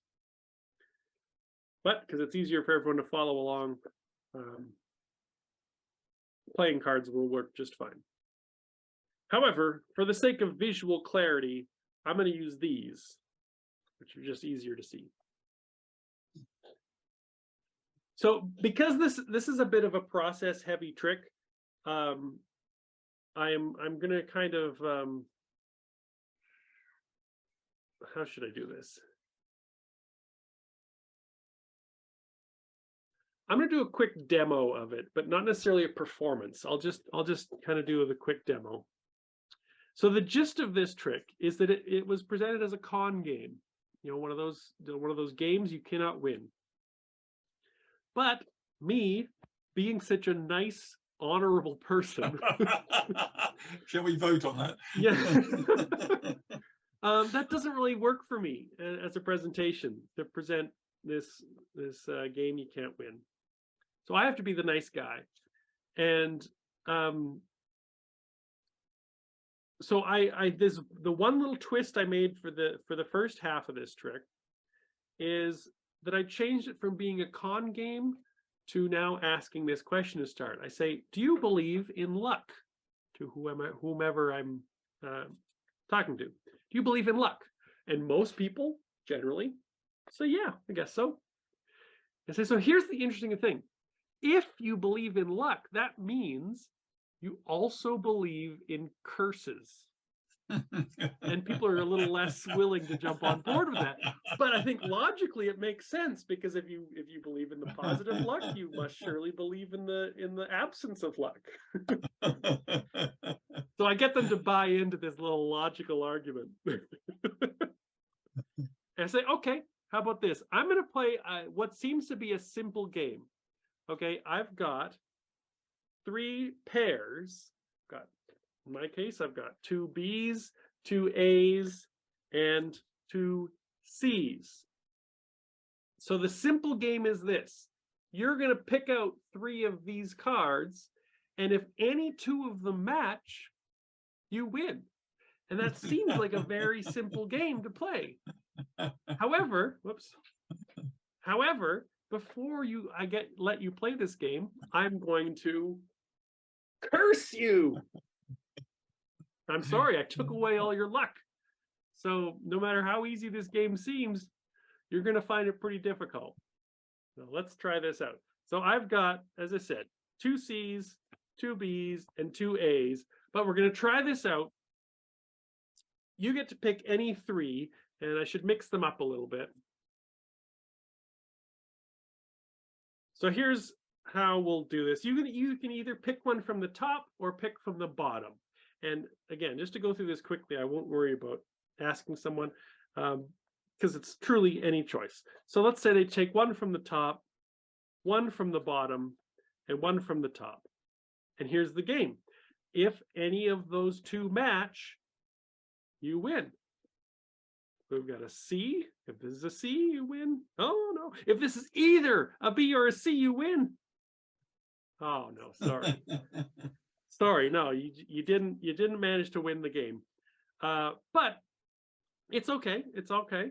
We can try this again. You know, maybe it's a little suspicious. After all, I did bottom deal. That doesn't seem like a thing we should do. So how about this? I'll take 1, 2, 3 cards, and we'll just top deal. You can either take one from this pile or this pile. From the top, no sneaky dealing. Okay, so they do, let's say they do 1 from there, 2 from there, and 3rd one from there. Okay, so here's the game. If any of these 3 match, you win. You've got a B, a C, and if this is either a B or a C, oh no, unfortunately not. But that's okay. That's okay. You know, hey, you know what? Maybe it's me mixing the cards. So I'll give you a chance to shuffle the cards the way that you see fit. So we'll make 2 piles. And if you were here, I could have you just smush these cards together and mix them together. But if you want to do this by verbal instructions, it would just be, we'll mix them together into 1 pile, and it's in whatever order you want. And there you go. So now you've mixed the cards. Okay, and we'll keep this simple. No dealing, no messing around. Just pick either pile. Okay, and let's say they pick this pile. Great. If there's a match in there, you win. But I'm actually feeling extra generous and confident because of your curse. I'm going to give you 2 chances. If there's a match in this pile, you win. Sounds okay. Let's have a look. That's a B. That's an A. If this is it, oh no, I'm sorry. And would you look at that? No matches at all. But hey, that's what happens when you're cursed. So that was the trick as it was published in the Linking Ring magazine. As I said, it was presented as a con game. I thought it was really cool, really interesting. A game they can't win. But at the end of the day, they can't win, which is not necessarily how I want to leave my audience. So I came up with this idea of being able to curse someone, which means I can now lift the curse from them. So you've had all this bad luck, and so now we're going to try this one more time. and we will lift the curse. And so we've just finished. Well, this would carry on immediately afterwards from where we were. So it's just been in 2 piles, and they've ended up with 3 different. So they get a pile, and I take a pile, and we both mix them up. Because now the curse has been lifted, you get 1 more chance to play. Okay. I'm going to lay down a card. You get to lay down any card you like. All right. And I just shuffled these randomly, so I'll just go in the order that they were laid down. So they lay down a card. All right. I lay down a card, and they lay down a card. Mix that up. I lay down a card, and they lay down a card. So together we have made, with 6 cards, we have made 3 pairs. And it just so happens that because your curse is lifted, you match that one, you match this one, and you match that one. So that's now the ending of the trick, which is a lot better way to leave your audience than cursed and losing. So that's my adaptation of it. Now, it just so happened that it worked out to be the best possible situation where I didn't actually have to do anything. The way the cards randomly fell matched perfectly. So I'll end my lecture there, and we'll No, so there is a way to let this game work out no matter how it happens. But I'll get to that eventually. First, I need to talk about the original trick and explain it. The good news is the first part of this trick, up until the last phase, is a self-working trick. So this is where you have your cards, your 3 pairs, and you can follow along with me. So put your stack in order. So there's pair, pair, and pair. And you would show this, you deal this onto the table. Those 2 cards match, and I've offset the cards. I deal the second pair. Those 2 cards match, and those 2 cards match. And that's my way of displaying my 3 pairs. And as I pick that up, I can grab onto the 2 sides and pull those apart and put them together. And what that gives me is A, B, C, A, B, C. So it's a repeating sequence, A, B, C, A, B, C. And that right there is the key to this trick. Before every single phase, you need to set up A, B, C, A, B, C. However, it can be, like, it doesn't have to be BAC. It could be BAC, BAC. That works too. It doesn't have to be in specific order. It just has to match BAC, BAC. Does that make sense? You just need a repeating sequence every time you start a phase of this trick. So I'll keep these face up so it's easier to follow along. Phase 1. First of all, you mix the cards. And every time you cut the cards, you just complete the cut. And we know that no matter how many cards you cut, when you can see it's still BAC, BAC. It does not disrupt that chain. Now it's CBA, CBA. It does not disrupt that pattern if you give it complete cuts. So this is the mixing that you would do. Just cut, cut, cut. When you're ready to get going, the first phase is you deal from the top or the bottom. And it's their choice. And you can do this however you want with your cards. If you deal top, bottom, and bottom, they are going to end up with 3 unique cards just because of that sequence. So that's the first phase. When you reset, all you need to worry about is getting them back in sequence. So I would pick up these cards and look at them. They wouldn't be face up. I'd have to turn them and take a quick look. In order to get these pick these up in the same order. So I make sure that they go back in sequence for phase 2.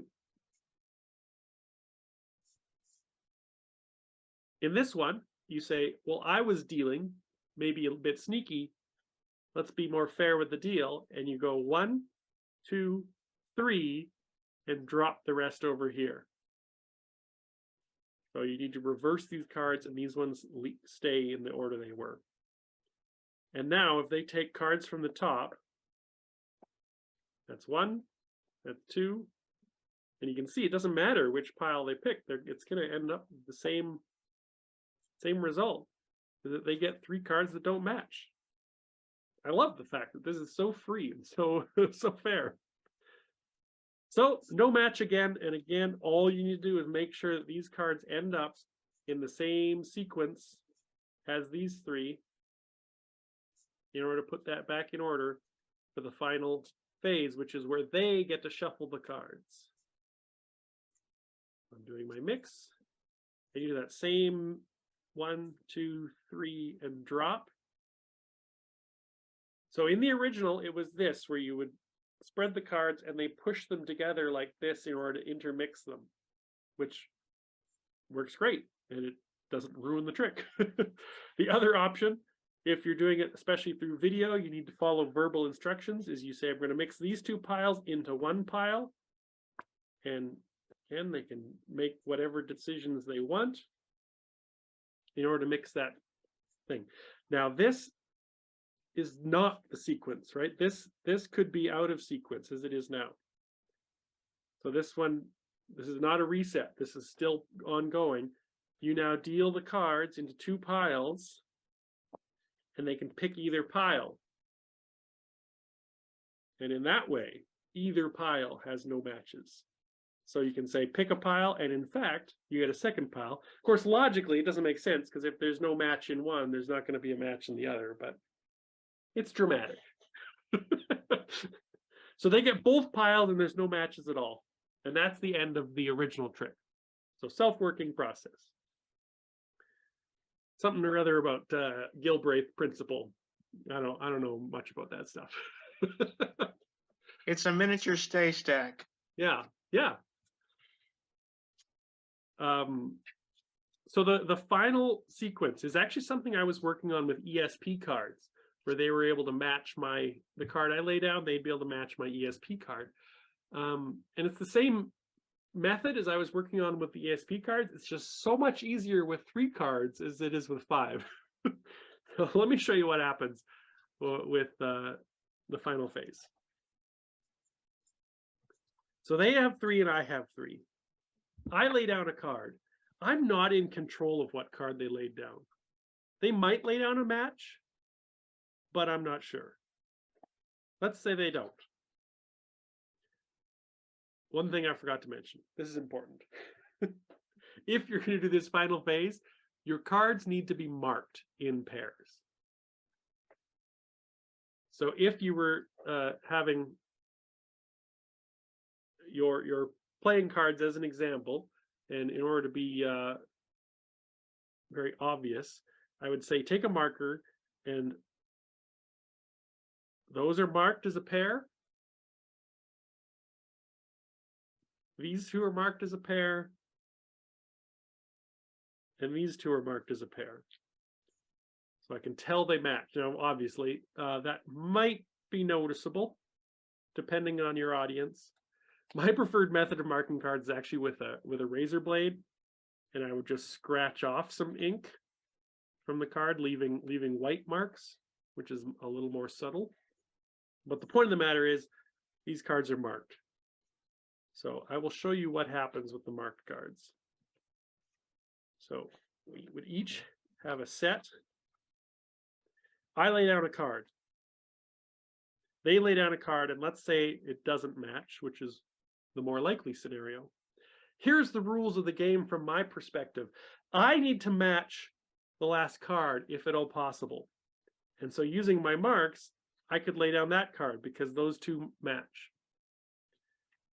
They will again be laying down a card. And if I matched, it's absolutely guaranteed they can't. So they lay down the next card. Those two are a match. So I'm always trying to make matches if I can. So I've made matches, but they've actually made 0 matches because it's offset. So the move that I need to do is to change the offset a little bit.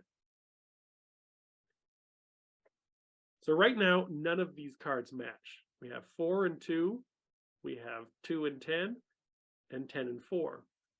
So here's an example of what it would look like for me to offset those cards.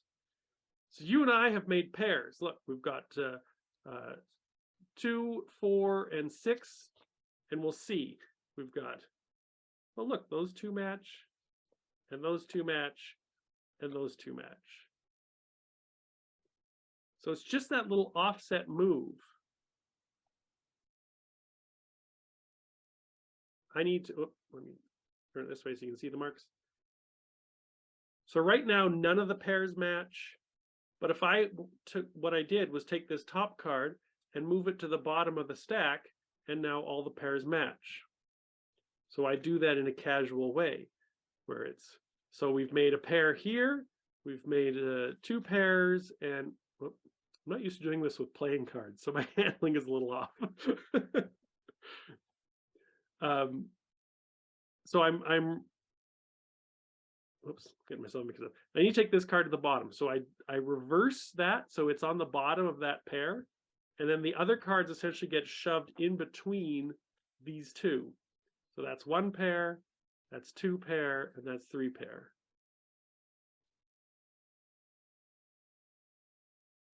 Now there's multiple options here. It's a bit of a brain twister as you're learning this trick. Let me show you. Oh, I think it was on this view. Yeah, I had the little guide. Here's the options. There's only 4 options. David's saying you could do a bottom deal too. Yeah, maybe you could. Yeah. But it's just about being able to offset depending on the situation. So there's one option where it just works out perfectly. Option 2 was what I just showed you, where I'm moving a card from the top to the bottom. The 2 other options are moving a card kind of in the middle. So I'll show you what that looks like. Let's say, so the situation was, let's say they matched the first pair. So I would lay down that card and they make a match. I can't match that card, so I lay down any card and they don't make a match. And then I match their card and they can't make a match. So now I only need to offset with these top 4 because those are already good. So I can do this. I can say, look, we've made 3 pairs. That's 1 pair, that's 2 pairs, and that's 3 pairs.